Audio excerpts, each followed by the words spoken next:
निजानंद स्वामी बोलो श्री सतगुरु महाराज। वंदो सतगुरु चरण को करूं सो प्रेम प्रणाम। अशुभ मंगल करण धनी देव चंद्र श्री प्राणनाथ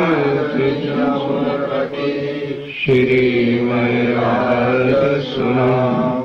तेज कुमारी श्यामायुग पल पल करूं प्रणाम।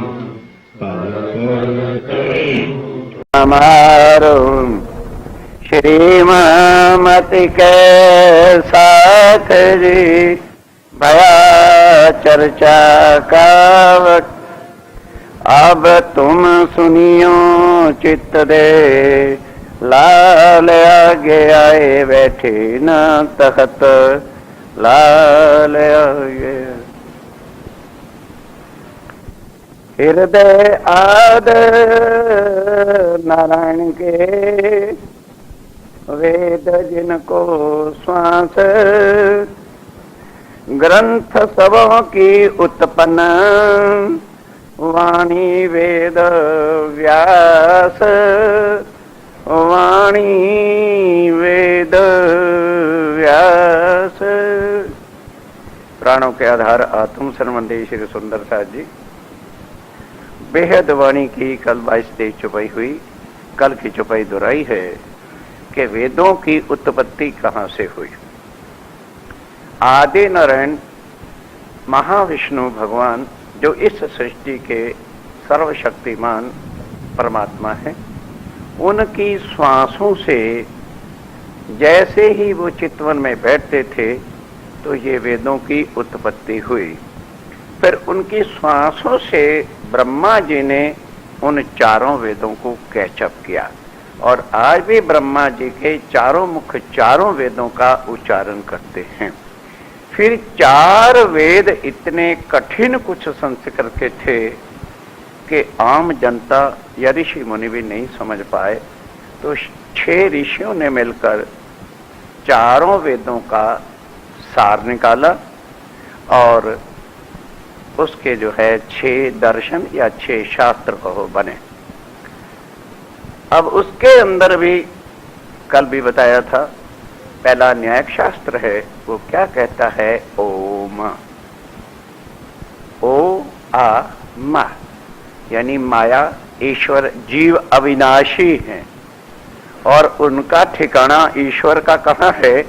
हमारी 21 पसलियां जो हैं, लेफ्ट साइड की 11 और राइट साइड की 10, इसको सीढ़ियां कही हैं दुख की। तब स्वामी जी जब हरिद्वार में पहुंचे कहने लगे, भाग्यवानों ये बताओ, जब इस शरीर में तुम परमात्मा का घर कहते हो तो परमात्मा तो सत्य वेद कहते हैं कि ब्रह्म सत्य है, तो फिर सत्य वस्तु की डेथ कहाँ से होगी और उसके घर का नाश कैसे होगा? अगर ये परमात्मा का ही घर है तो फिर ये खत्म नहीं होना चाहिए। फिर तूने कहा कि वो 21 सीढ़ियों में दुख ही दुख भरा है, तो यदि परमात्मा भी दुख का स्वरूप है तो अखंड सुख आनंद देने वाला कौन है? और वेद तो कहते हैं कि परमात्मा सच्चिदानंद है। फिर मीमांसा दर्शन कहता है नहीं नहीं नहीं, कर्म ही परमात्मा है, कर्म ही जीव है, कर्म ही सब कुछ है। तो स्वामी जी ने कहा कि अरे भाई, कर्म तो शरीर से होता है, फिर कर्म बनता है, कर्म मिटता है, कर्म के अंदर भ्रांति रहती है जब तक उसका रिजल्ट नहीं आ जाता। और कर्म कोई अखंड नहीं है। हम 1 मिनट में हंसते हैं, 1 में गाते हैं, 1 में रोते हैं, 1 में खाते हैं, 1 में पीते हैं, कभी सोते हैं, कभी उठते हैं। तो फिर परमात्मा तो अखंड है, कर्म या तो अखंड बताओ। तो वो भी चुप हो गए। उसके बाद जो है सांख्य दर्शन वालों ने कहा कि प्रकृति और पुरुष ही सबसे परमात्मा है। अब तब स्वामी जी ने कहा फिर सृष्टि कैसे रची जाती है कि जब परमात्मा और प्रकृति मिलती है, पुरुष और प्रकृति, तो सृष्टि की रचना हो जाती है, और अलग होते हैं तो सृष्टि का नाश होता है। कहने के तुम परमात्मा का तो स्वरूप निराकार मानते हो। समझने की चीजें हैं सुंदरता जी कि परमात्मा का स्वरूप तुम निराकार यानी उसका तन नहीं मानते हो, और सृष्टि का एक ना एक दिन प्रलय बोलिए होगा, तो इसका भी कोई रूप नहीं रहेगा और परमात्मा का भी रूप नहीं मानते हो, तो फिर दोनों कहां और किसको मिलेंगे? ना प्रकृति का स्वरूप रहेगा, ना परमात्मा का आकार मानते हो, तो फिर दोनों कहां और किसको मिलेंगे? उसके बाद वो कहते हैं जी काल जो है वही सबका परमात्मा है, वही खाता है वही खिलाता है। कहने के भाग्यवानों जरा वेदों को पढ़ो, जहां काल है वहां परमात्मा नहीं, और जहां पार ब्रह्म है वहां काल जा ही नहीं सकता। फिर पतंजलि ज्ञानी कहते हैं बात यह है जी ओ परमात्मा कण कण में सबके अंदर व्यापक है, और वेदांत दर्शन ने भी यही कहा कि परमात्मा एक आत्म रूप होकर सबके अंदर आत्म रूप से बैठा है। तो स्वामी जी ने कहा यदि सबके अंदर भाई परमात्मा है तो ये सोच के बताओ ये तुम्हारे वेद और ग्रंथ किसके वास्ते? जरा बहुत दिमाग ला के चर्चा सुनोगे तब समझ आएगी। क्यों कि अगर सबके अंदर परमात्मा है, जैसे आज हम बैठे हैं और सबके अंदर ही परमात्मा है, तो फिर चर्चा किसके वास्ते? इसका मतलब है जो चर्चा सुना रहा है वो बोलो अक्लमंद परमात्मा है और सुनने वाले अज्ञानी हैं, परमात्मा तो अज्ञानी हो नहीं सकता। इस तरह से बेचारे शांत हो गए। क्यों? ये सब ग्रंथ कहां का ज्ञान देते हैं? अब बोलो भाई कल बताया था निराकार हद से आगे का ज्ञान यहां पर है नहीं, क्योंकि ब्रह्मांड कौन सा है? सपने का। भाई ऐसे भूलोगे तो काम कैसे चलेगा? थोड़ा थोड़ा सुनता भी रहता हूं। यह ब्रह्मांड कौन सा है? सपने का ब्रह्मांड है, और यहां बुद्धि किसकी है? सपने की। इसलिए वो जागृत जो पराशक्ति है उसका वर्णन नहीं कर सका।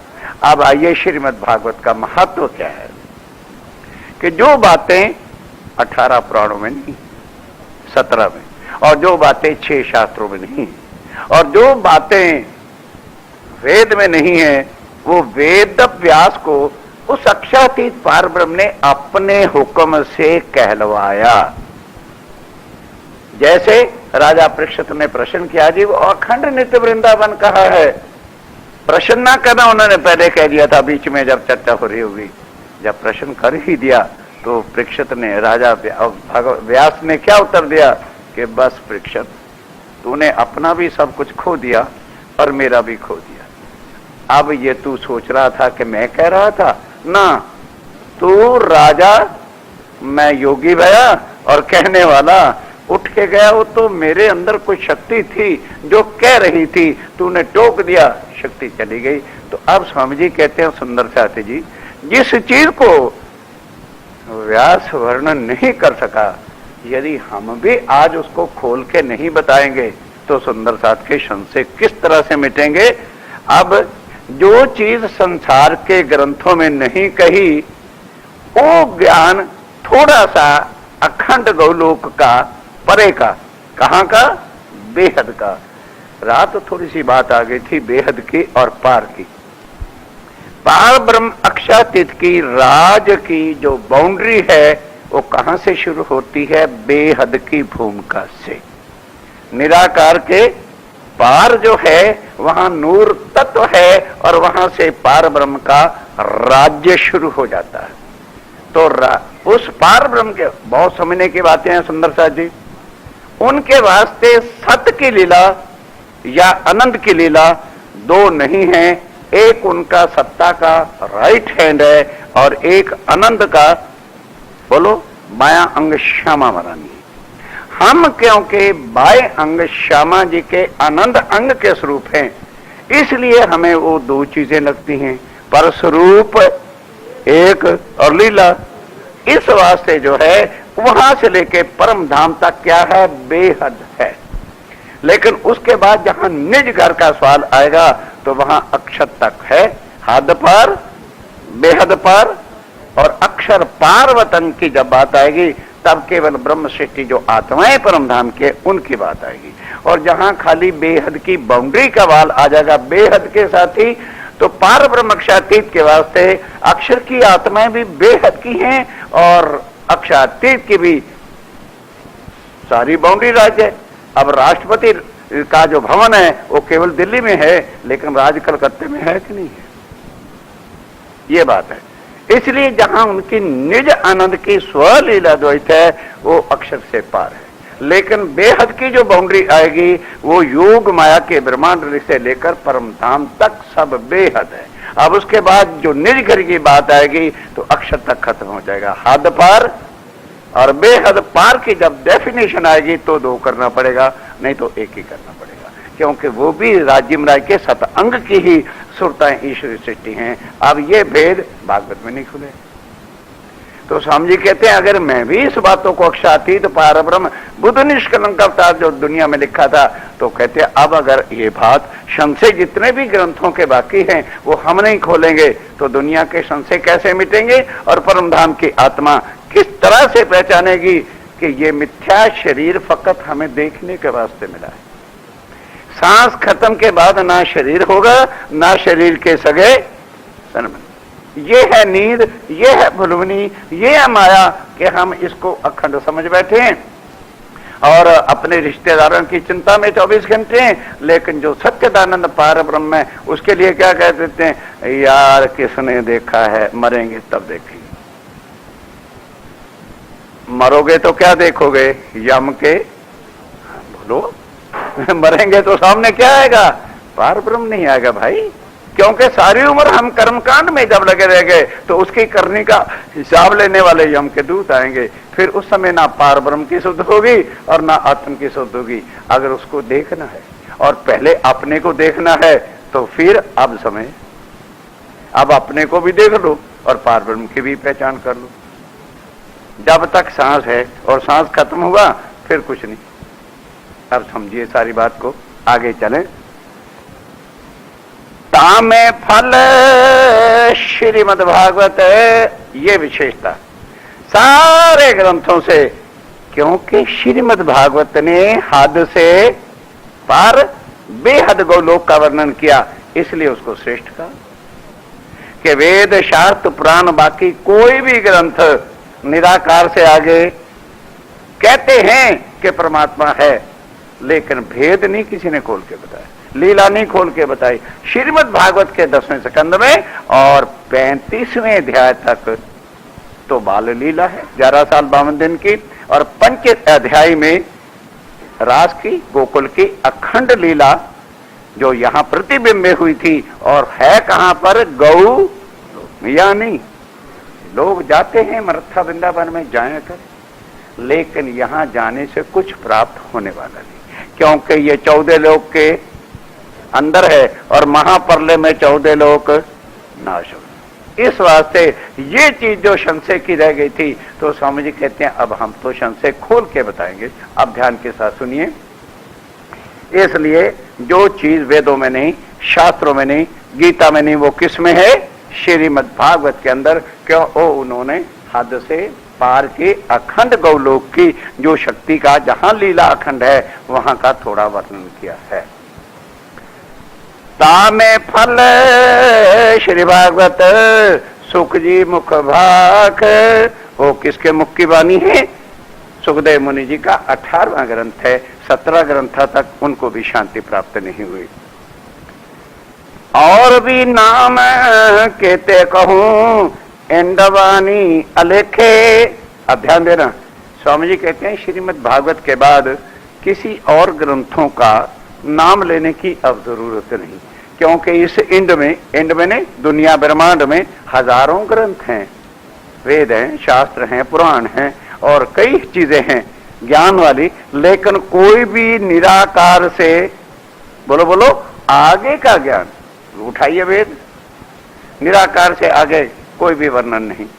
गीता को उठाओ तो क्या कह दिया, अजन पार ब्रह्म है, मिल सकता है, पर हम उसको जानते नहीं। वही बात रामायण में कह दी कि हो भाग्यवान लक्ष्मण, हम नहीं जानते। इस तरह से स्वामी जी कहते हैं और भी बहुत महत्वपूर्ण ग्रंथ हैं, लेकिन किसी में भी स्वयं श्रीमद् भागवत के परा का कुछ भी वर्णन गौलोक का नहीं किया।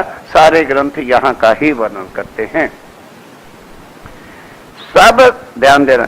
और भी नाम कहते कहूं इंदवानी अलेखे अनगिनत, अलेखे मैंने अनगिनत ग्रंथ हैं, लेकिन निराकार से आगे कोई भी ज्ञान देता नहीं है।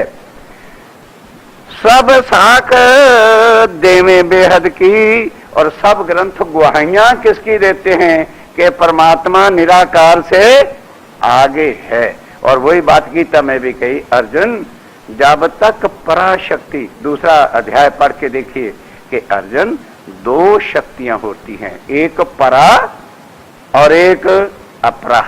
मैं भी अपरा से बना हूं और ये मेरा सारा ब्रह्मांड भी अपरा से बना है। जब तक पराशक्ति का ज्ञान इस दुनिया में आता नहीं, तब तक कोई भी पार ब्रह्म का स्वरूप, उसकी लीला और उसका वो परम धाम कहां है, क्या होता है, कोई भी वर्णन कर सकता नहीं। क्योंकि जब, अब सवाल है जी क्यों नहीं कर सकते, क्योंकि जब हम सपने में होते हैं तो जो आंखें खोल करके सपने से बाहर निकल कर जागते हैं तो घर बार देखते हैं, क्या वो सपने में हम देखते हैं? सपने में ब्रह्मांड और होता है और जागते हुए घर बार द्वार और होता है। इसी तरह से ये जो स्वप्न है ये हमारा नहीं है, ये सारा ब्रह्मांड किसका स्वप्न है? आदि नारायण का है, वो देख रहा है सब कुछ। अब सपने के बने हुए जीव वो यहां समझ बैठे हम अखंड हैं। तब स्वामी जी ने इसका संशय भी बताया, किस तरह से? अब ध्यान दो कि मानो हम भी स्वप्न में हैं। तो अब सपना, हमें रात को सोते हैं, सपना आया, असल शरीर हमारा अपने घर में होता है। सपने में एक नया शरीर होता है कि नहीं होता? बोलिए। असल शरीर तो ज्यों कहते हैं, ना कोई भी शरीर का अंग नहीं जाता, बस नींद का आवरण होता है, हमारा सपने में एक शरीर खड़ा हो जाता है। अब उसके सपने में हजारों आदमी, हमारे सपने में शहर बन जाता है, हजारों आदमी होते हैं। अब उसके अंदर मानो कोई आदमी लड़ाने झगड़ने लग गया। अब ध्यान देना, उसने रिवॉल्वर उठाया और एक आदमी को मार दिया। हम देख तो रहे हैं, वो आदमी मर गया, हम तो नहीं मरे। बोलो बोलो बोलो। हम सपना देख रहे हैं कि सपने के अंदर लड़ाई झगड़ा हो गया, उसने रिवॉल्वर उठाया और एक को गोली मार दी, मर गया। फिर उसने उसके साथी को, दूसरे को भी मार दिया और धाड़ वो भी मर गया। ध्यान देना अब जरा, वो मर गया क्योंकि उस सपने वाले उन शरीरों का कोई भी असल ठिकाना, बोलो, वो तो सपने से बने थे इसलिए खत्म हो गए। अब उसने रिवॉल्वर हमारी तरफ कर दिया, अभी मारा नहीं, तो बोलो हमारा सपना टूटेगा कि नहीं? मारो कोई ड्रामनी सीन देखें तो टूटा है। तो भाई तेरी तरफ तो भी किया है, मारा नहीं और नींद टूट गई, बता तेरा सपना कहां है? इसी तरह से ये सारा सपना किसका है? आदि नारायण का है। हम उसी तरह इसके सपने में बने हुए खिलौने हैं। अब इसके अंदर ये होश कैसे आई कि कल युग में पराशक्ति जागृत बुद्ध लेकर पार ब्रह्म अक्षातीत विद्या अमरंदन बुद्ध जगत में आएंगे, उसकी उनकी वाणी से ये हमें होश आ रही है। जो होश आज दिन तक ब्रह्मा विष्णु महेश त्रिदेवा आदि नयन किसी के पास नहीं थी। जो लिखा था, तारतम ये न जानाति सच्चिदानंद लक्षणम। जब तक पराशक्ति जागृत बुद्ध का तारतम ज्ञान, जो अज्ञानता को हटा के और पार ब्रह्म के स्वरूप की पहचान पराशक्ति नहीं आ जाएगी, तब तक किसी को भी पार ब्रह्म के स्वरूप की पहचान नहीं हो सकती। सब साख देवे बेहद की, जो कोई दिल दे देखें।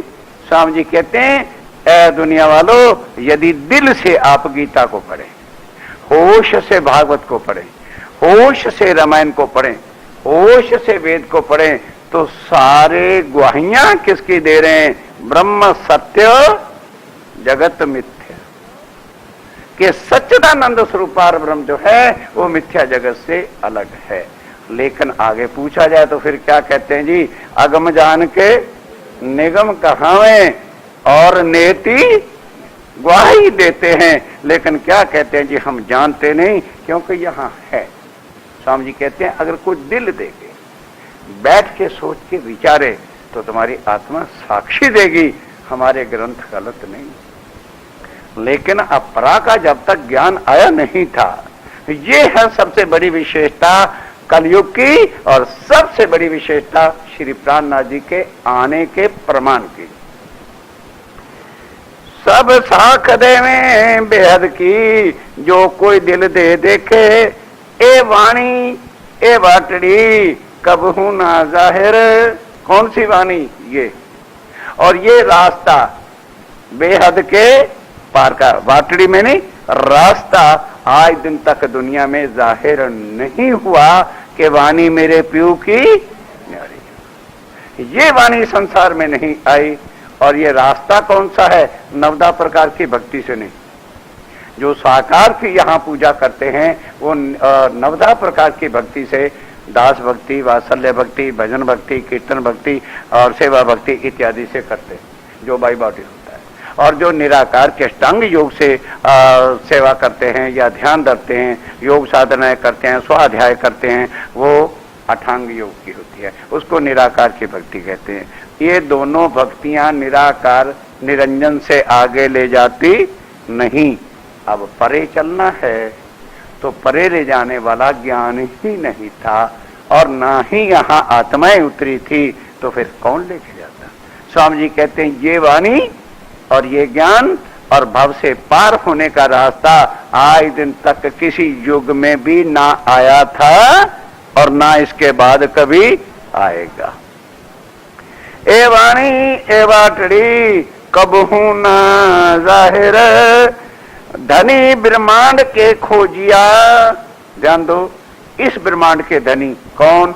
आदि नारायण जो परमात्मा है, मूल और ब्रह्मा विष्णु महेश सब ने खोजा। खोज खोज पची थक गए। वो सारा प्रसंग आपने कल भी सुना। एक जरा कबहू ना पाया, जब जिस चीज की सुध आदि नारायण को ही नहीं हुई, जिस चीज का ज्ञान आज दिन तक ब्रह्मा विष्णु महेश को नहीं हुआ, सुंदर साथ जी के पार ब्रह्म कौन है, उनका स्वरूप क्या है, उनके परम धाम कहाँ पर है, वो 25 पक्ष उनकी लीलाओं के कहाँ है और वो लीला कैसी करते हैं, ये ज्ञान ही नहीं था तो दुनिया क्या था? खोज खोज जब यहाँ के परमात्मा भी थक गए तो फिर उन्हीं के बनाए हुए ग्रंथों को लेकर हर धर्म के गुरुजन चलते हैं और गुरुजन ग्रंथों के ही ज्ञान से तो हम गृहस्थियों को ज्ञान देते हैं। तो फिर हमको पार ब्रह्म का ज्ञान कौन दे देता जब दुनिया में था ही नहीं? इसलिए कलयुग की सब युगों से ज्यादा 28वें कलयुग की विशेषता। इसलिए इस कलयुग के लिए रामायण ने भी कहा, बड़े भाग्य मनुष्य तन पावा सुर दुर्लभ। ऐ इंसानों, तुमको जिसको कलयुग में और भारतवर्ष में मनुष्य तन मिल गया है, तुम देवी देवसो से भी ऊंचे भाग वाले हो कि तुमको ये ज्ञान यहाँ पर प्राणनाथ जी के अपार कृपा से मिल गया, जिसको लेकर और सरल से सरल भाषा मैं पढ़ रहा हूं, आप आराम से समझ सकते हैं। किसी को संस्कृत का चक्कर ही नहीं, सबको सुगम जान के उन्होंने सरल भाषा में कहा कि भाई कई अनपढ़ भी होंगे, कोई सारे संस्कृत के ज्ञाता तो नहीं होते देश के अंदर, ताकि अनपढ़ भी, खेती वाला भी, बाजार में बैठा मजदूर भी इस वाणी को सुन के अपने जीव का कल्याण करे और भावसागर से पार। धनी ब्रह्मांड के ए वाणी ए वाटड़े कबहू ना जाहिर, धनी ब्रह्मांड के खोजिया सब माहे बाहिर। उन विचारों ने तपस्या करके अंदर माहे बाहर खोजा पर मिला किसी को कुछ नहीं। एक जरा किन्हू ना पाया, समझ के थे इतनी सुध, क्योंकि स्वप्न के अंदर है तो पराशक्ति जागृत है, तो कैसे इनको पता चलता कि निराकार अष्टावरण 7 शून्य से परे मूल तत्व से आगे है क्या? जा ही नहीं सकते। एक जरा किन्हू ना पाया, इत अनेक जो धाये, इनके अतिरिक्त और भी बड़े बड़े योगी तपस्वी ऋषि मुनि और भक्त जनों ने तपस्या की, पर निराकार से आगे कोई भी जा नहीं सका। नाम ब्रह्मांड के धनी कहे, कहते हैं सुंदर शाह जी, जब इस दुनिया के श्रेष्ठ परमात्माओं का नाम ले दिया तो उसके बाद अब नीचे भक्तों की या तपस्वियों की गिनती कहां तक गिनी जाएगी? दूजे कहा करूं सुनाए, और अन्य तपस्वी या योगियों की नाम लेके सुना के क्या लाभ होने वाला है? जो अब सृष्टि के जो मूल परमात्मा आदि निरंतर देवा ब्रह्मा विष्णु भी खोज खोज पची हार गए, तो उन्हीं के बाद फिर किसी और का नाम लेने का तो कोई लाभ ही नहीं है। सो निद जाहिर इत हुई, कहते हैं वो अखंड परम धाम का ज्ञान परमात्मा क्या है, उसका स्वरूप क्या है, इस वाणी के अंदर एक एक अंग, एक एक सारी लीला, शक्लो सुबहात सब वाणी में है। पर किसकी? ये मिटने वाले 5 तत्वों को नहीं। परम धाम में तत्व कौन सा है? योग माया में तत्व कौन सा है? वहां भूलोगे तो फिर फायदा क्या चर्चा में आने का, फिर तो कथा हो गई ना। यहां कौन सा तत्व है? मोह तत्व। ये सारा ब्रह्मांड कहां से बना? बात ये है, जिस वक्त मैं कहता हूं थोड़ा रिपीट कर लो कृपया क्षमा करके, और रिपीट आदमी करता है ना, ध्यान में बात आ जाती है। यहां कौन सा तत्व है? मोह तत्व। इससे आगे कौन सा तत्व है? हाँ जी बोलिए बोलिए बोलिए। अखंड तत्व है, समझाई ना। और उस तत्व का नाम जो है कृष्ण तत्व है। इसलिए आज दिन तक कोई कृष्ण तत्व को वर्णन ही नहीं कर सकता। नाम तत्व कहो श्री कृष्ण जी, जो खेले लीला रस, वो अखंड है, इसलिए उस तत्व का नाम भी ये है। वो अखंड तत्व है, नूर तत्व है। लेकिन आगे जो तत्व है और नूर आनंदमय तत्व है परम धाम के अंदर। नूर ही नूर है, लेकिन वहां क्या है? आनंद है। और योग माया में क्या है? अखंड है नूर ही नूर। योग माया में भी नूर तत्व है, अखंड है, पर आनंद नहीं। परम धाम में आनंद है, पर ये हुक्म के देता है। इतना फर्क है, क्योंकि राजधानी तो सारी अक्षरातीत की है। यहां उनकी सत्ता का स्वरूप लीला करता है, और परम धाम में उनका आनंद स्वरूप लीला करता है। इसलिए उनको कहते हैं सच्चिदानंद।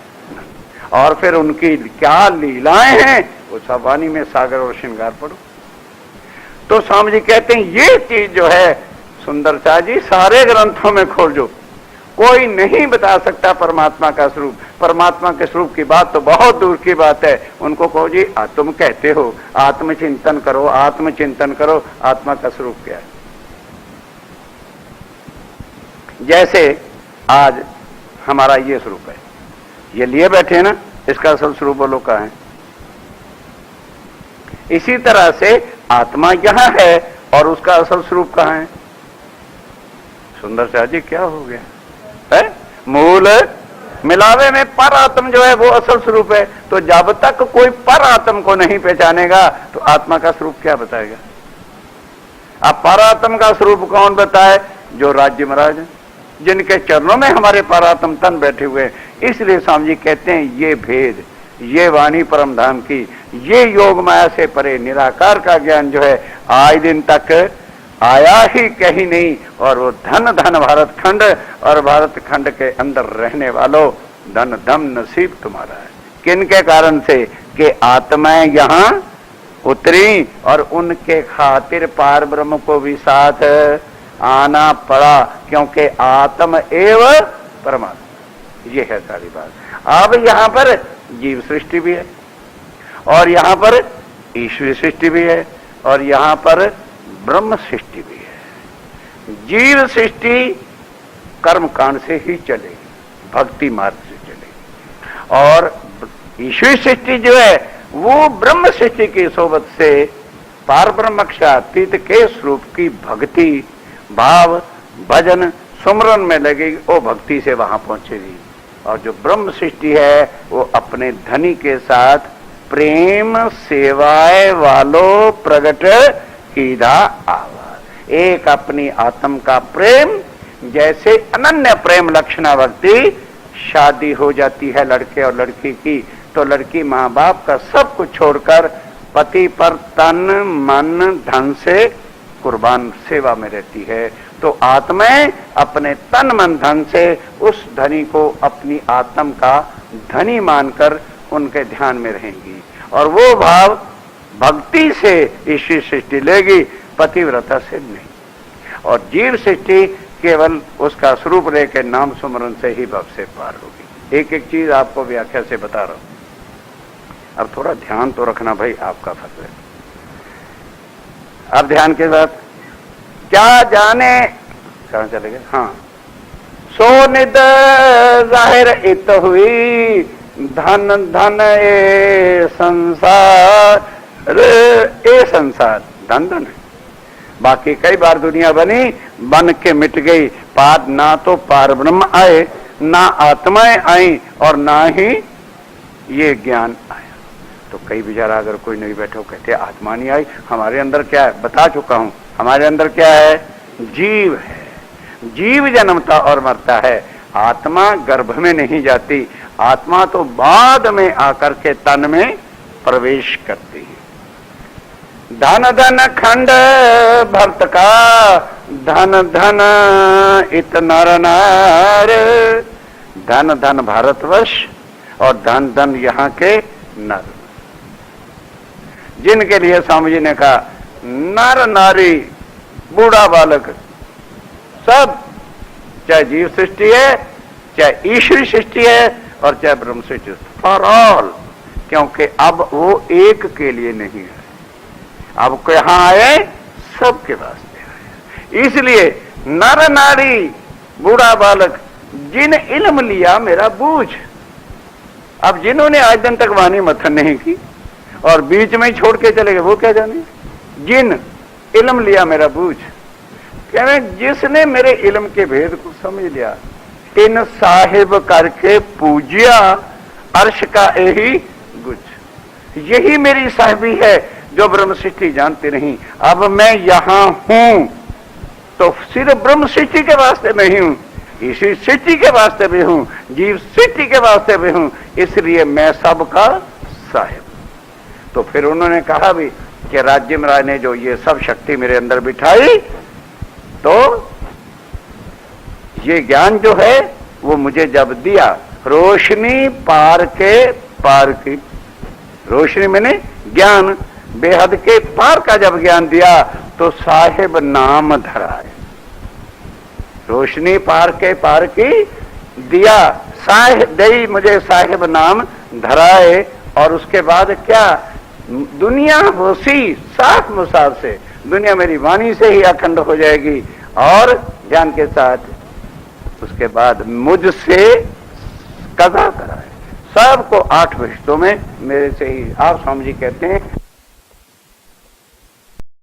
कृष्ण आए तो उन्होंने क्या कहा, यदा यदा ही धर्म सकलानुभवति भारत, आऊंगा तो क्या करूंगा, परित्राणाय साधु नाम, संतों को भक्तों को भव से पार करूंगा, दुष्टों का नाश करूंगा। स्वामी जी कहते ना, कहां लिखा है कि दुष्टों का परमात्मा और है और संतों का परमात्मा और है? नो नो नो, परमात्मा सबका एक है। दुष्टों की भी दुष्टताई को माफ करूंगा और सबको मैं भव से पार करके अखंड करूं, तो मैं प्राणनाथ हूं, नहीं तो मैं प्राणनाथ ही नहीं। जाओ लाओ, संसार के किसी ग्रंथ में है क्या, देखी रे हम दुनिया, प्राणनाथ जी की वाणी बोल रहा हूं, जो इनको ना करूं, इनको कैसे पता चलेगा, क्योंकि यहां वाले लोग वाणी से कभी भी समझ पाएंगे नहीं बेहद पार परम धाम की बातों को। तो उनको कब समझ लगेगी, जब इन सब को यहां से निकाल कर, तन सारे खत्म हो जाने, मालो मकान सब कुछ यहां रहने, हमारे जीवों को यहां से निकाला जाएगा और योग माया में जाकर नए योग माया के अखंड तन दे दिए जाएंगे। जैसे ब्रिज और रास वाले जीवों को अखंड कर दिया, फिर करने के हिसाब से इनको 8 विष्ठे मिलेगी। उससे पहले आत्माएं वापस परम धाम में पहुंच जाएंगी।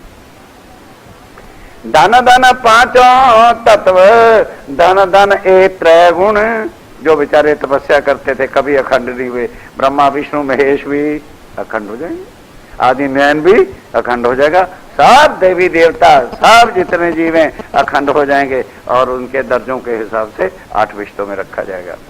धन धन 5 तत्व, धन धन 3 गुण, धन धन युग सो कर युग, धन धन पुरी नौतन, के जहां सबसे पहले ये ज्ञान आया, जहां पार ब्रह्म क्षातीत का अवतरण हुआ और वो उन्होंने देवचंद जी को सब कुछ श्यामा महारानी जी को बताया कि मैं क्यों आया, क्योंकि मेरा तुम्हारा संबंध ऐसा है कि मैं तुमसे और तुम मुझसे कभी भी जुदा हो नहीं सकते। और वो संबंध यहाँ का नहीं है, वो निराकार के पार, तीन पार के भी पार उस परम धाम का है। और इस तरह से परम धाम में निष्कृत हुआ था।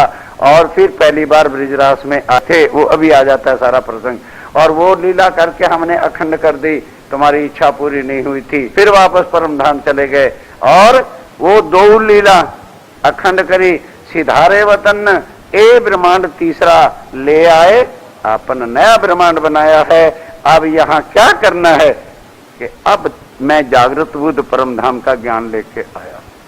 तो जो परम धाम की ब्रह्म सृष्टि है, जिस वक्त ये सारे भेद वो सुन के समझ जाएगी तो तुरंत राज्य महाराज के चरणों में आ जाएगी।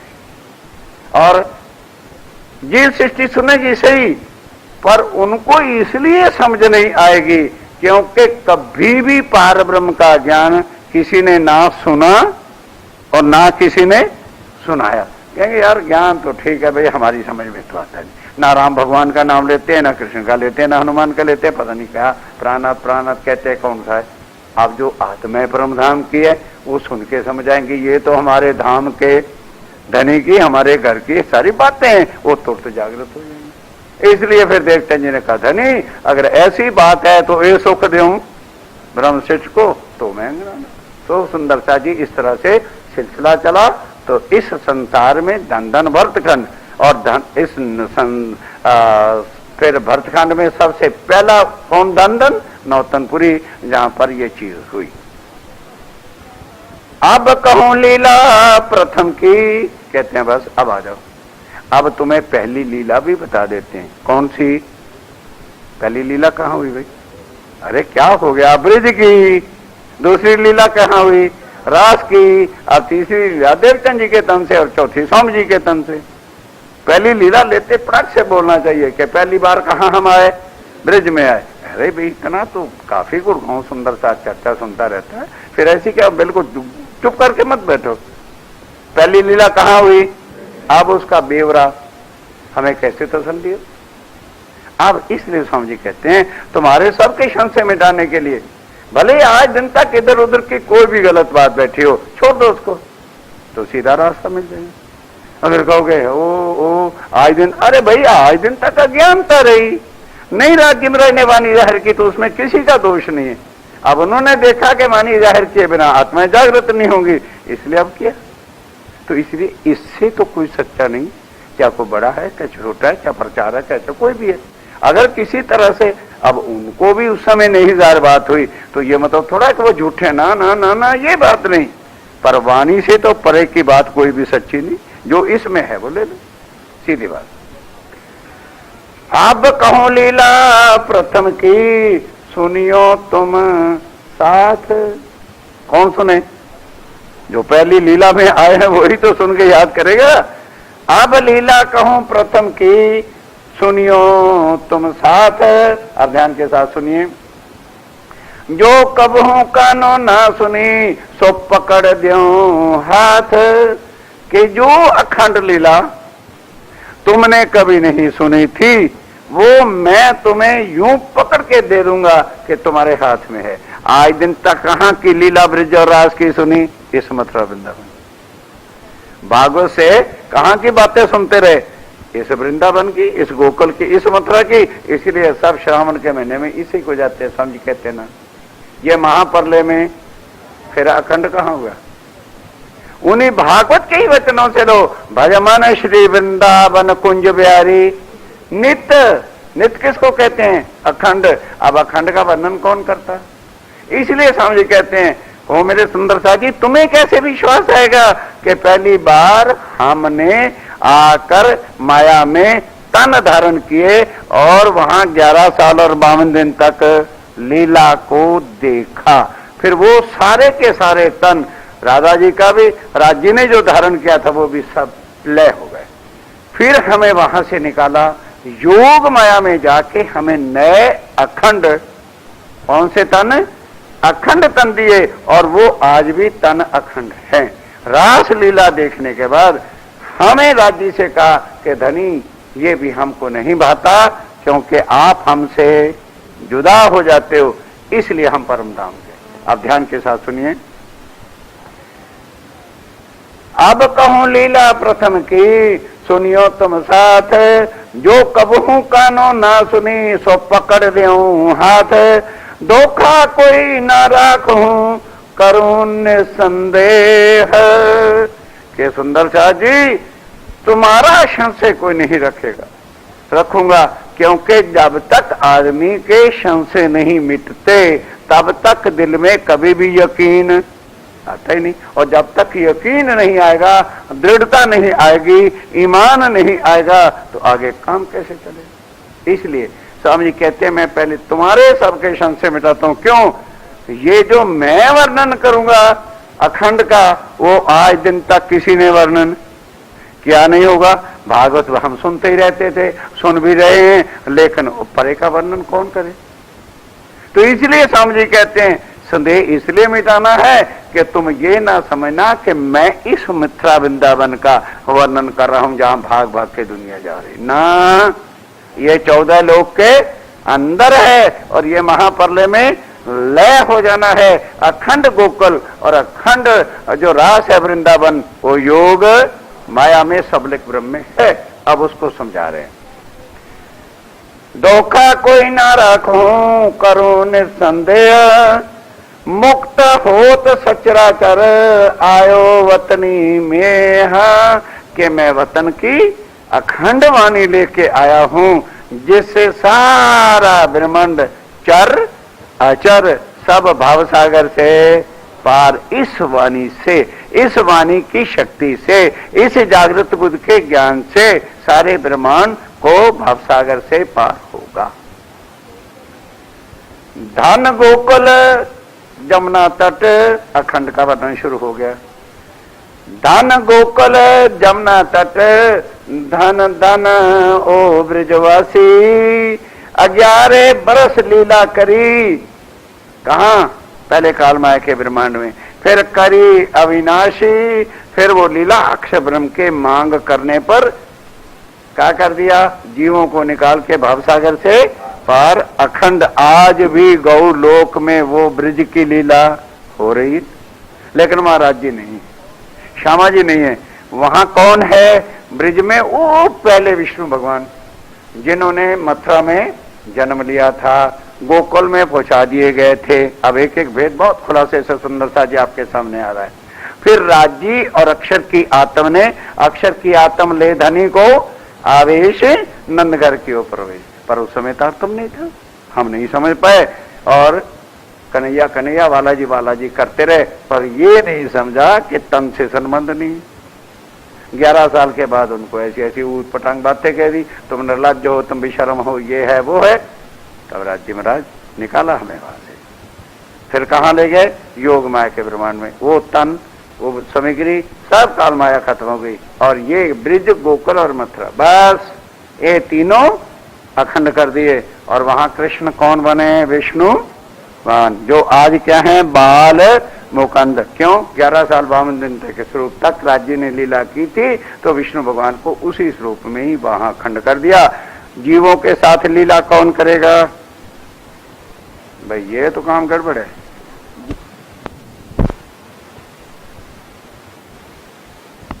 विष्णु भगवान।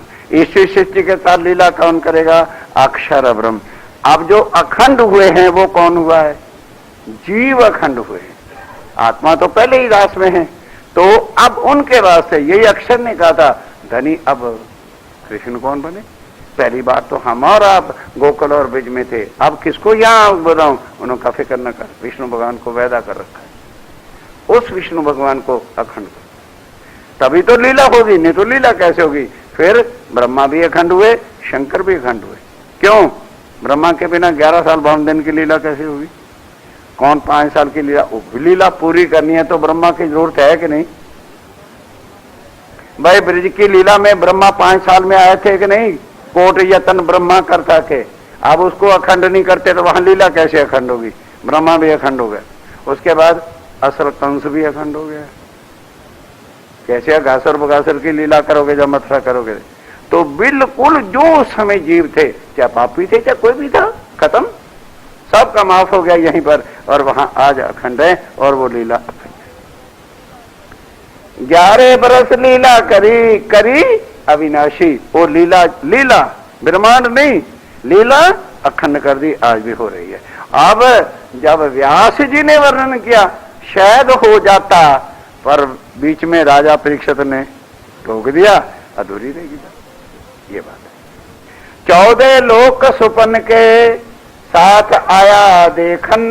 ध्यान के साथ एक बात मैं धीरे धीरे पढ़ रहा हूं कि 14 लोक जो ये मिथ्या जगत का है, परम धाम का साथ जो आत्माएं हैं वो इसको देखने के लिए आए हैं।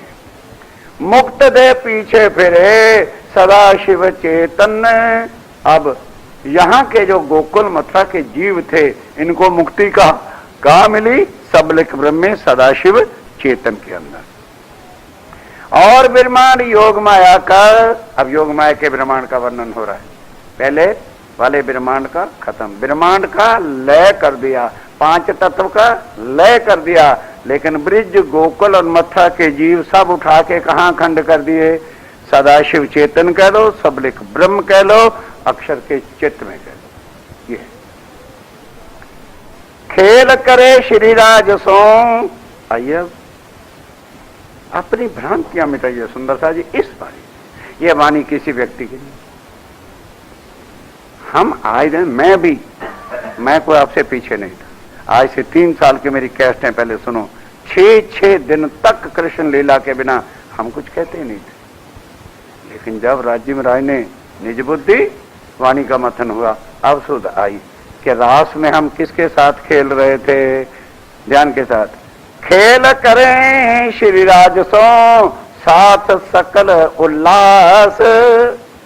सब साथ श्री राज्य में राज के साथ लीला कर रहे थे, पर होश नहीं थी। ध्यान से ये सारी बात बता चुका हूं कि जब आत्माएं भी भूल गई, उन्होंने क्या समझा कि हम राज्य के साथ लीला कर रहे हैं। ये पता नहीं था कि आत्मा किसकी है? अक्षर की। रास में भी आत्मा किसकी थी? अक्षर की थी। और अक्षर ब्रह्म ने भी क्या समझा कि ये सारी लीला मैं परम धाम में ही जाके देख रहा हूं। राज्य ने कहा दो मगन भय नर नार। नर कौन? अक्षर ब्रह्म। और नार कौन? ब्रह्म सृष्टि। तब जोश लियो खींच कर, जो शक्ति लीला कर रही थी वो राज्य में ने अपनी शक्ति खींची, अक्षर चौंका। अक्षर नहीं लीला कर रहा था, लीला तो राज्य में की शक्ति अंदर बैठ के कर रही थी। उन्होंने जब देखा ये तो इस लीला में मगन होके भूले पड़े, अपनी शक्ति खींची। अब अक्षर की आत्म थी, वो चौंकी और चौंक के अपना शरीर देखा। अरे मैं कौन? क्यों ये क्यों कहा मैं कौन? क्योंकि पोशाक जो श्रृंगार देखा तो सूथनी और पटोली देखी और कमर में पटका और मुरली देखी। अक्षर ब्रह्म ने कभी मुरली बजाई नहीं थी, इसलिए चौंका। और लेकिन लीला जब याद आई तो मजा आ गया। फिर राज्य से कहता है मेरे धनी, आपकी ये लीला जो आपने परमधाम की दिखाई है, ये मैं जानता हूं कि मैं परमधाम का अधिकारी नहीं रंग महल का, पर ये लीला कम से कम मुझे अखंड कर दो ताकि मैं आनंद तो लेता रहूंगा। और राज्य में राजो ब्रिज वाली लीला भी बड़ी प्यारी थी। आप यमुना तट पे बांसुरी बजाते थे, गोपियां आती थी, माखन लाती थी, कितना आनंद होता था। प्लीज वो भी अखंड कर दो। कहने अच्छा ले। और उन्होंने क्या कहा? ये लीला तो भगवान अखंड ही है, क्योंकि अखंड में हो रही है, इसका कभी विनाश हो नहीं सकता। और ब्रिज और गोकुल मथुरा के जीव, जिस तरह से मैंने अपनी आत्माओं को इधर ले आया हूं, तुम भी जीवों को ले आओ। तन वहीं पर खत्म हो गए, उनको लाके योग माया के तन दे दो। और इस तरह से सुंदर सा जी ब्रिज और गोकुल और रास की लीला अखंड हुई और आज भी हो रही है। अब उसके बाद देखो, और ब्रह्मांड योग माया को किया खेलने रास, खेल करे श्री राज सो सब सखर उल्लास। बड़े आनंद मंगल के साथ रास की लीला हुई। नौतन खेल या रास को कबू न होए भंग। ध्यान देना, ये नया जो रास की लीला थी, अब ये कभी भी भंग नहीं हो सकती, क्योंकि कौन सा ब्रह्मांड है? अखंड योग माया का ब्रह्मांड है। उसमें जो भी लीला एक बार हो जाती है वो कभी भी नाश बोलते चलो जरा याद हो जाएगी सुंदर साहब जी, और मैंने कोई सबक थोड़ा पढ़ाना, मैं इस काबिल नहीं। थोड़ा आदमी बोल लेता है ना तो बात दिमाग में आ जाती है। खेले साथ, ध्यान के साथ, और ब्रह्मांड योग माया को किया खेलने रास, खेल करे श्री राज सो सात सकल उल्लास, नौतन खेल या रास को। ये रास का खेल क्या था? नौतन था, क्योंकि ऐसा खेल, ऐसी लीला ब्रिज में हुई नहीं, इसलिए वो चुपाई आगे बता चुका हूं। नौतन हमारा प्यू जी, नौतन श्रृंगार ने हमारा नौतन, और नौतन आकार। तन भी नए राज, क्यों? ब्रिज में क्या था? 11 साल, और यहां क्या है? किशोर। स्वरूप भी नया, श्रृंगार भी नया, क्योंकि जो यहां श्रृंगार है वो ब्रिज में नहीं था। लीला भी नहीं, और हमें भी तन नए मिल गए।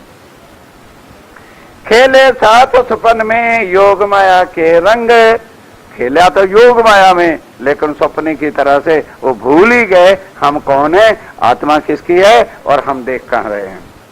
तुम देखो साथ सपन में खेल खेले ज्यों, एक विधि साथ जागिया, खेल त्यों का त्यों। वहां क्या था कि जागृत भी है और सपना भी है, पूरा परम धाम जैसी होश नहीं है वहां पे।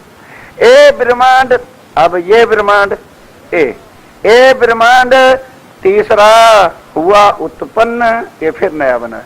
क्यों? जब हम परम धाम में गए, ब्रिज और रास की लीला अखंड हो गई, अक्षर ब्रह्म देख रहा है। हमारी आत्मा परम धाम गई, लेकिन हमारी इच्छा पूरी हुई नहीं थी, इसलिए नया ब्रह्मांड फिर, जिसमें आज हम गुड़गांव में बैठे हैं, ये नया ब्रह्मांड बना है। ए ब्रह्मांड तीसरा हुआ उत्पन्न, धाक रही, धाक मैंने चाहना, हवस, उल्लास, कुछ बाकी रह गया था। किस लिए? कि जो वायदे श्री राज्य महाराज को परम धाम में हमने किए थे, वो ब्रिज में पूरे कर नहीं सके, और रास के बाद जब परम धाम फिर जागे तो सबका सिर नीचा हुआ कि ओहो, हमने तो राज्य को कहा था कि हे धाम के धनी 100 बेर आजमा के देखना और हम भूलेंगे नहीं, और हमने राज्य को ये कह दिया तुम निर्लज्ज हो। अब वो बातें तो याद आनी थी जो सपने में देखी थी, तब कहा कि भाई राज्य महाराज ऐसे नहीं, एक बार तो हमने खेल जरूर देखा। और फिर राज्य ने मना किया तो धनिये मना किया, बेर बेर बेर, तो हमने मांगा, फिर एक दूसरे को चौकस कर दिया, अरे अब तुम ऐसे करो, गले में भाइयां डाल के बैठ जाओ, मैं भूलूं तो तू बता देना, और तू भूलेगी मैं जगती चलूंगी, फिर माया हमारा क्या बिगाड़ देगी। अब समझाइया, समझे नहीं, करा मरो कहाँ मरे हम। अब समझाते हैं, अपना ज्ञान लेके आ गया, अरे भाई हमारा नहीं है, राज्य का है, समझो, संशय मिटाओ, नहीं तो बेटी ये ना कहना कि समझाया। अब राज्य की वाणी पर भी यदि हमें संशय है, फिर हम क्या कर सकते बोल। अब एक एक बात सुनो, नौतन खेल या रास को कबू ना हो वे भंग हो गया, तुम देखो सात सपन में खेले जंग, ए ब्रह्मांड तीसरा, ए जो फिर अब बना, तब हार के धन्य विचारा, और फिर नया ब्रह्मांड बन गया कि अच्छा, फिर भी लास्ट में क्या कहा, अच्छा आत्माओं जा तो रहे हो, बाकी तो सारी छोटी मोटी गलतियां माफ कर देंगे, एक बात ना, अलस्तो बेरब, ये ना कि मैं ही तुम्हारा परमात्मा, मैं ही तुम्हारा धनी हूं, ये छोड़ के किसी और अन्य देवी देव को अपना खामद बना के पूजना, ये मेरे से सहन नहीं होगा कि पत्नी मेरी अंगना और पूजा किसी और। बाकी कर्म कांड में कोई इधर उधर हो जाएगा तो मैं सब माफ कर। जैसे पत्नी मानो एक किसी सेठ की है, 9 लाख हार भी गुम कर देते, सेठ कहता क्या मौत आ गया और बन जाएगा, और पत्नी कहीं चरित्रहीन हो जाए तो कौन माई का लाल होगा जो बर्दाश्त करे। सुंदर शाह जी हम कितने कितने गुनाह कर रहे, अब सोचना है, राज्य तो फिर मेहरबान है, सोचिए और विचारिए, करो अपने, अब जो बुद्धि बात पकड़ ले वो करो भाई, मना कौन, कोई जबरदस्ती किसी को कौन कह सकता है। जब संशय मिट जाएंगे तब आत्म साक्षी देगी कि मेरा संबंध अक्षरातीत पार ब्रह्म के साथ जब हो गया तो फिर अन्य देवी देव की पूजा। स्वामी जी ने कहा कि एक बात रखना, पतिव्रता पने सेविये, ना सेविये वैश्या हजार खामन, हजार की पूजा नहीं, पूजा एक की। एक पूजे सब पूजे और सब पूजे सब जान। सुंदर सा जी, यहाँ के भी बड़े बड़े महान पुरुषों ने ये बातें लिख रखी, पूजा एक। ए ब्रह्मांड तीसरा हुआ उत्पन्न है, धाक रही कछु अपनी तो फिर चाहना रहेगी तो फिर आए। हाँ कहाँ करेगी भाई, फिर आए देखन ब्रह्मांड तीनों देखे हम,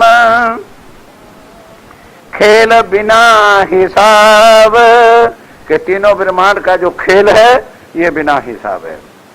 जाग वतन बाता करसी, अब तो नहीं ना होश आ रही, तो स्वामी जी कहते हैं एक दिन तो परम धाम चलेंगे, फिर सारे की लीला बात होगी कि वहां पर कैसे ब्रिज देखा, कैसे रास देखा, और कैसे फिर जागने के ब्रह्मांड में भी आकर के हम कितने देवी देवताओं की कैसे कैसे कर्मकांडों में फंसे, सारे एक के लिए बात नहीं, सब फंसे हुए, कैसे कैसे वायदे करके आए थे और कैसे कैसे हमने खेल को देखा। ये जो ब्रह्मांड उपजा जिनमें राख्या शेर, अब ध्यान के साथ स्वामी जी कहते हैं इसके अंदर एक बीच और लीला हो गई थी जो आज दिन तक किसी ने पहचानी। कौन सी लीला भाई? हमारे आने से पहले एक लीला हो गई, हाँ 11 दिन वाली, 7 दिन, अर्ब वाली नहीं, अभी अर्ब वाली तो फिर बाद में होती है। कौन सी लीला? 11 दिन वाली गौलोक वाली, 7 दिन गोकुल, 4 दिन मथुरा, जिसका वर्णन भागवत में नहीं। ओ अखंड लीला, अब वो किसने की, क्या हुआ? कहते हैं ये बात अब मैं तुम्हें समझाता हूं, सारी बात। कहते हैं इतना यदि ब्रह्म सृष्टि सुंदरता में संशय रह गया फिर मेरे आने का फायदा क्या? ध्यान दो। ए जो ब्रह्मांड उपजा जिनमें राख्या शेर, 7 घरों जब पहुंचिया, कहां से? अरे भाई घर हम कहां से गए? रास देख करके जब हम घर वापस गए और इत आए, फिर अब जो तीसरी बार हम यहां आए हैं, जो हरे बाछुरे, ध्यान के साथ कहते हैं किस तरह से ये ब्रह्मांड बना है। ध्यान दो, जब ब्रिज में लीला हो रही थी तो ब्रह्मा जी ने परीक्षा लेने के लिए बाछुड़े, ग्वाल और गौएं हरण करके ले गए थे कि नहीं? बोलो बोलो बोलो। तो अक्षर ब्रह्म श्री राज्यम राय के हुक्म से ज्यों के त्यों बना दिए थे। इसी तरह से स्वामी जी कहते हैं कि तुम सोचोगे पहला ब्रह्मांड तो प्रलय हो गया था, 11 साल 52 दिन वाला प्रलय हो गया था ना, तो ये फिर कैसे बन गया? कहने लगे उसी तरह से बन गया कि मैंने हुक्म दिया अक्षर को कि पहला ब्रह्मांड ज्यों का त्यों कर दो, ताकि दुनिया को ये पता ना चले कि बीच में प्रलय हुई है कि नहीं हुई। अगर प्रलय नहीं हुई तो फिर थोड़ा सा सोच लेना चाहिए, जी हमें क्या पता चले प्रलय हुई है, लो ऑप्शन से मिटाओ। यदि वो पहले वाले ही कृष्ण होते तो क्या गोपियों से एक खिन भी जुदा होते? तो जब 7 दिन की लीला हुई, अक्रूर आया बुराने, तो श्री कृष्ण जी गए कि नहीं? वायदा करके गए यशोदा जी को भी, राधा जी को भी और गोपियों को भी कि मैं 4 दिन के बाद आ जाऊंगा। लेकिन जब वहां कंस को मारा, उग्रसेन को टीका दिया और वसुदेव देवकी को बंद से छुड़ाया, तो देवकी ने कहा भगवान अब उन्हें क्या पता अंदर कौन सी शक्ति है, वो तो शरीर ही देख रही है। क्या प्रभु आपने जन्म से पहले कहा था कि मैं पुत्र बन के तुम्हारे घर रहूंगा, अब यहीं रहो। तब उन्होंने जमुना जी में स्नान किया, ओ मोर मुकुट बागा जो था उतार के नंद जी की जैसे झोली में डाला तो गौलोक की शक्ति वापस, और कृष्ण लौट करके कभी भी राधा जी के पास। ये बात स्वामी जी कहते हैं इससे पहचानो, वो भागवत में प्रमाण है कि लौट करके कृष्ण नहीं आए। बस फिर उसके बाद जरासंध ने मथुरा घेरी और वो अपनी रुक्मिणी को लेकर के भगे। माधवपुर में जाकर के जो लक्ष्मी जी ने 7 कल्पांत तपस्या की थी वो वहां करके बताया कि मैं गौलोक की शक्ति का पूजन करता हूं। फिर जाके द्वारका जी में राज किया। भाई राज तो एक देश में ही कर रहे थे, रथ मंगवा करके राधा जी को बुला लेते, पर बुलाएं कैसे? क्योंकि वह विष्णु भगवान राधे और श्री कृष्ण जी का तो सुमरन करते हैं, इसलिए। आओ अब आगे चलो। तो ब्रह्मांड उपजा जिनमें राख्या शेर, 7 घरों जब पहुंचिया सो इत आए फिर। ज्यों हरे बाछुड़े ब्रह्मा बाछुड़े ग्वाला संगाते, तत्खिन सोने किए आप अपनी भांते। जैसे ब्रह्मा ने हरा, इधर अक्षर ब्रह्म ने ज्यों का त्यों। अब जब ज्यों के त्यों वाले बच्चे थे, उनकी माताओं ने तो ये नहीं कहा हमारे बच्चे डुप्लीकेट आ गए, या कोई गौओं ने ये नहीं महसूस किया कि हमारे असल बाछड़े नहीं हैं। गोकुल में ने आप अपने घर सब कोई आया, खबर ना पड़ी काहू को ऐसी रची ए माया। ए ब्रह्मांड ऐसा रचा, जब नया बन गया, रास की लीला हुई, सारे गोकुल की लीला करने के बाद अपने घर गए। किसी ने नहीं सोचा अपने घर हैं कि नए घर, क्योंकि ज्यों के त्यों हो गए, ज्यों के त्यों रिश्तेदार हो गए, ज्यों के त्यों मकान हो गए, ज्यों का त्यों सब धंधा हो गया। फिर कौन पहचानता हो गया कि नहीं, टाइम हो गया भाई। हाँ थोड़ा इशारा कर दिया करो नहीं, तो मेरा ध्यान तो भाई चुपाई में होता। हाँ चलिए अब बात की बात करें, आज की चुपाई तो रहिए। आप अपनी भांते ज्यों हरे ब्रह्माए बाछुड़े, गोवाला संगाते, तत्खिन सोने किए आप अपनी भांते। आप अपनी विजय भोग। बोलो श्री प्राणनाथ प्यारे की जय, बोलो श्री सतगुरु महाराज की जय। पिया जी तुम हो तैसी कीजियो, मैं अर्जी करूं मेरे पियो जी। हम जैसी तुम जिन्हें करो, मेरा तलफ तलफ जाए जीव जी। जीवड़ा तो जीवे नहीं क्यों, मीठे दिल की प्यास जी। तुम बिना किन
प्यारे की जय। बोलो श्री सतगुरु महाराज की जय।